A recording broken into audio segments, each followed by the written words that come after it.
You know that feeling when you just need to get away? That's exactly how Emma and I felt last weekend.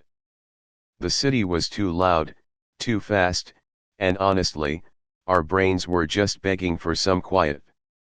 So, we packed our old backpacks, grabbed the tent, and hit the mountains. No phones, no schedules, just us, the trees, and the smell of fresh air. We found this little lake tucked between the hills, almost like it was hiding from the world on purpose. The water was so still it reflected the clouds like a mirror. Around us, the forest whispered with the wind, birds flitting through the branches. I swear, I could already feel my shoulders relaxing just looking at it. We set up our tent by the shore. Emma insisted on doing it the proper way, which mostly meant she was bossing me around while I fumbled with the poles. I ended up looking like a confused octopus tangled in fabric. She laughed so hard I thought she might fall into the lake. Honestly, I think that laugh alone made the trip worth it. Once the tent was standing, mostly upright, I decided I'd catch dinner. I grabbed my fishing rod, sat at the edge of the water, and cast my line. Now, let me tell you, fishing is supposed to be relaxing. But apparently, my skills are less relaxing and more comedic. First, I caught nothing. Then, I caught my own boot. Yep, my boot.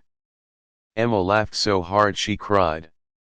And there I was, sitting on the shore, soaked and embarrassed, thinking maybe we'd be having cereal for dinner instead. But then, miracle of miracles, a fish actually bit. Not a big one, not a trophy, but enough.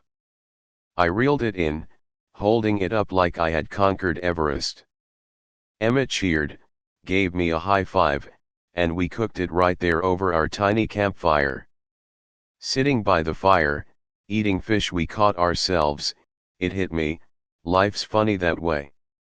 Sometimes you get your boot, sometimes a little fish, and sometimes you get everything feeling exactly right. By the time the sun dipped behind the hills, the lake was glowing pink and gold. We lay on our blanket, listening to the forest breathing around us.